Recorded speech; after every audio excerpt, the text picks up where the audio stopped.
Hello बच्चों, आज हमारा टॉपिक है प्लेन मिरर।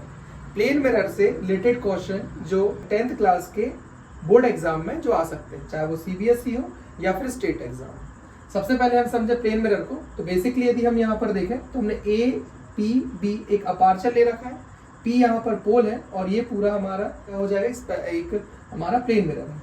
प्लेन मिरर का जो फोकल लेंथ होगा वो नॉन डिफाइंड होता है, क्योंकि लाइट इसमें जिस तरीके से इंसिडेंट होगी वैसी रिफ्लेक्ट हो जाएगी। लॉ ऑफ रिफ्लेक्शन से हम जानते हैं कि लाइट जितने एंगल के साथ इंसिडेंट होती है उतने एंगल के साथ यहाँ पे रिफ्लेक्ट हो जाती है।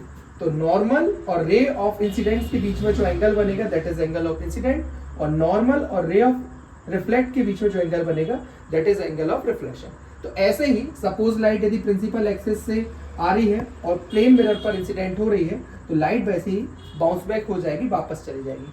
अब सपोज हम यहाँ पर पोल से u डिस्टेंस पर कोई ऑब्जेक्ट को प्लेस कर रहे हैं, ऑब्जेक्ट को प्लेस करेंगे, लाइट यहाँ से इंसिडेंट होगी और वापस ही बाउंस बैक हो जाएगी। बट लाइट की जो इंटेंसिटी और लाइट की रेज इतनी ज्यादा है, हमें समझ में आ रहा है कि लाइट कहीं अंदर की तरफ मिल रही है और वहां पर हमें इस ऑब्जेक्ट की वर्चुअल इरेक्ट और लेटरली इन्वर्टेड इमेज मिलेगी। लेटरली इन्वर्जन यहाँ पर इस चीज को हमें समझना बहुत इंपॉर्टेंट होता है। Laterally inverted image means that कि जहां पर ऑब्जेक्ट का लेफ्ट साइड पोर्शन हमें राइट साइड और राइट साइड वाला जो पोर्शन होगा वो लेफ्ट साइड सीन होता होगा, ठीक है। और यहाँ पर हम पोल से ऑब्जेक्ट को जितना डिस्टेंस आगे की तरफ या सामने की तरफ ऑब्जेक्ट को प्लेस करेंगे, इमेज मिरर के अंदर उतनी ही डिस्टेंस पर बनती है।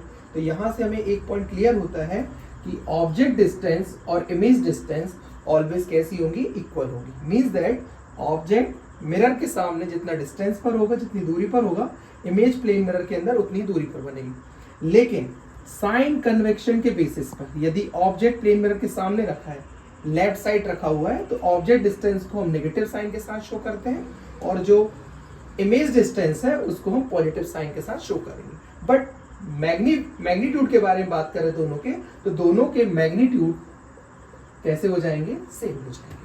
अब बेसिकली हम यहाँ से क्या प्रूव कर सकते हैं कि फोकल लेंथ क्या है इसका, नॉन डिफाइंड।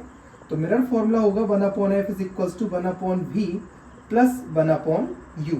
और यदि ये दोनों सेम है तो हम यहाँ पर ये लिख सकते हैं कि जो 1/f होगा 1/v और यहाँ पर 1/u की जगह भी हम क्या लिख सकते हैं, 1/v लिख सकते हैं, क्योंकि इन दोनों के मैग्नीट्यूड कैसे हैं, सेम। तो यहाँ पर यदि हम इसका साइन चेंज करें तो 1/f is equals to 1/u को चेंज करें तो माइनस का v प्लस का v, तो यहाँ पर आएगा 1/f इज इक्वल्स टू 0।